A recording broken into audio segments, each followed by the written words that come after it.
Hello and welcome to Master Your Mindset with your host, Isis Foster. This is the place to be for anyone who is on a personal development journey. I will be sharing with you my own mindset hacks and personal past experiences. Please subscribe and share if you enjoy what I'm about to share with you and you've taken value from it. You never know who may need to hear it.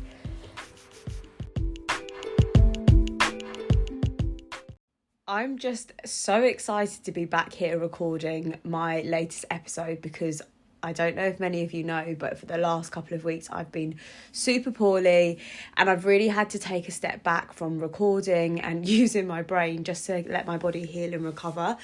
And that is a topic which I want to talk about today because it's something which a lot of us think that we have to be moving 100 miles per hour. We always constantly have to be productive, have to be going to work, having a social life, having loads of plans to look forward to. And sometimes our bodies, all they need is just time to rest and recover and a break to just catch up with how stressful life can sometimes be.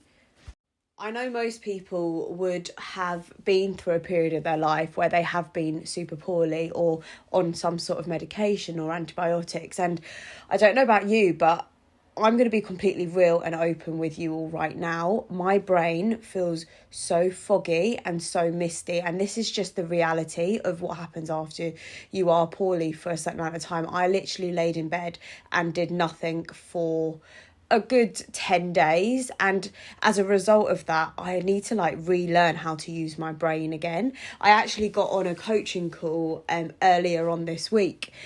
And as I was speaking, it just kind of sounded like jimble jamble. And I was thinking, I feel so bad. I'm coaching this client and I'm trying so hard. And you need to just give yourself that time and that safe space for yourself to know that you're not going to be perfect all the time. There are going to be times when your body has to do its own thing and you need to be okay with that. So for me personally right now, I know that I am not 100% where I was before I got poorly. I know that it's going to take me a little bit of time to find exactly where I was and land completely back on my feet. But I'm at a place in my life now where I am okay with that. And I think a lot of the time we try to mask how we're actually feeling, try to put on this big front for other people to make people not worry about us and to allow people not to think we're doing something which we shouldn't be doing. When 9 times out of 10, we're all actually in a very similar situation. Yes, situations could be a little bit different dependent on the person, but we are all trying to do our best in life. And if that means that you have to slow down for a little bit of time so your body can rest and recover from whatever it is that you're trying to get over, then you need to listen to your body. There is nothing more valuable in this world than your mental and physical health. Nothing in this world is ever going to be 100% for you if you don't feel and think right about yourself. And that is probably the biggest thing which I've taken from being sick over the last couple of weeks.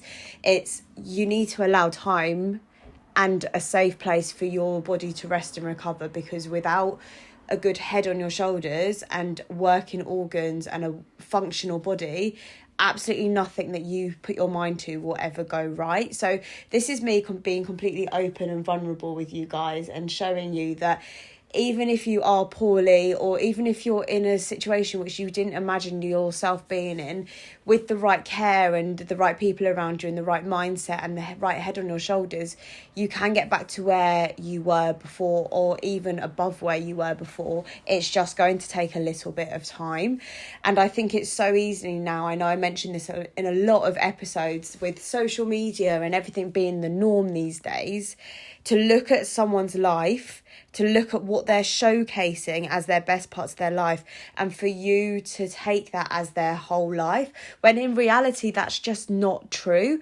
Nobody on social media is really posting their hardships. No one's really posting their most vulnerable moments. Everyone's got a grid which shows their best parts of their life, the most happiest, the most rewarding, the most uplifting, which is incredible. But take that with a pinch of salt and know that people's realities aren't what they broadcast online. People's realities are the messages that they have on their phone, which they wouldn't want to show to anyone. People's realities are how they feel when they get up in the morning and they stare at their body for 30 minutes in the mirror before they even put clothes on.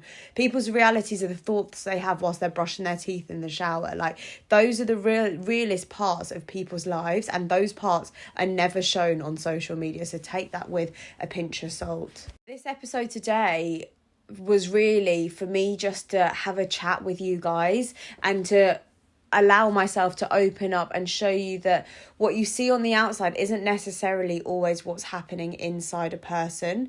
9 times out of 10, someone wants to come across in a certain way. So what they choose to share with you, how they choose to say the things that they do, and what they choose to say is all a front.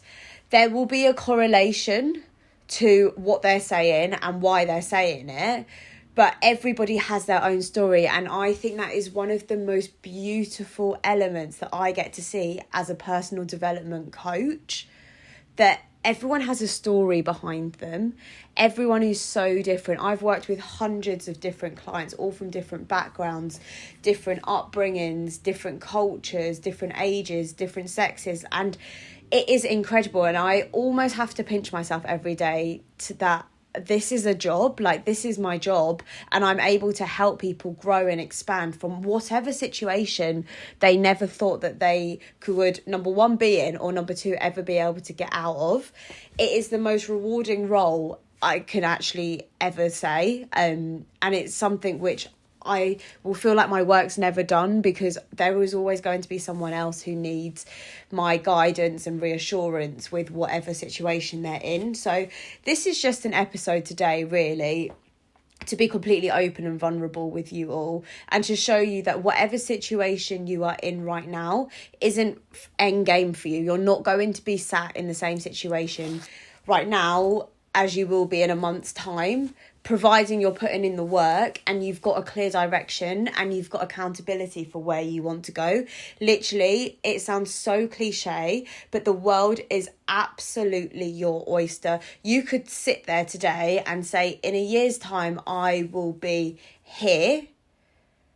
And you've literally got a year to grow to wherever you want to be. I think the main thing with having an end goal is to know that the end goal should never change. What you want out of life, whether that be a really healthy and fun and fulfilling relationship, or a new job which stimulates your brain and makes you feel really good and you get excited, you literally jump out of bed for it in the morning, or whether that be losing 10 pounds, whatever it is to you personally, know that it is absolutely possible. You just have to have the willpower, the determination, and the long-term vision to get to where you want to be.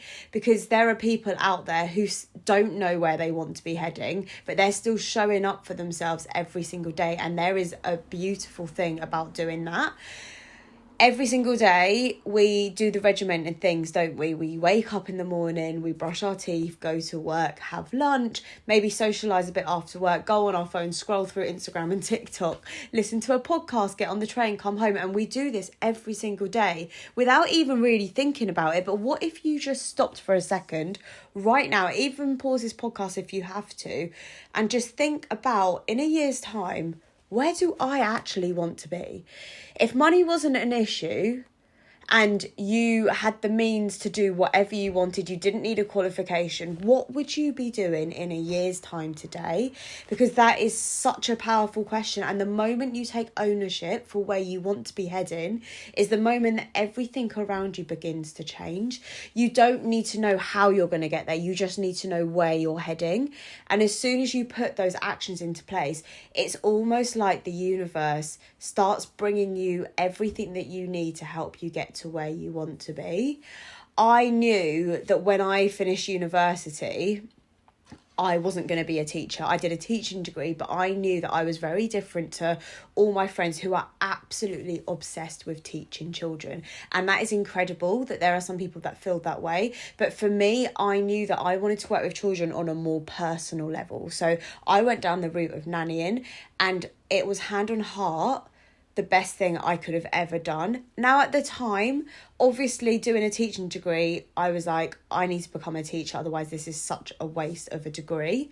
However, graduating from uni and getting my first nannying job whilst all my other friends were teaching and marking books and moaning about how stressful the job was because the hours were so long and the pay wasn't what they thought it was going to be, I count my lucky stars every day that teaching didn't work out for me and I went down the route of nannying within private households, because for me personally, it suited me down to the ground.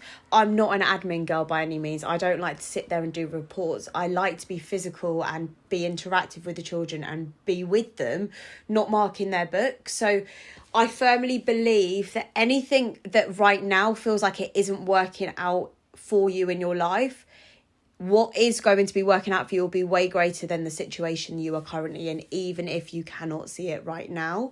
If you're listening to this podcast, there's a reason why you're listening to it today. There's a reason why you've clicked on the link and listened to what I've got to say to you. And it's because you're either stuck in a position and you want to move on from where you currently are, but you don't know how. Or it's because you're looking for a way to get out of what you're currently doing.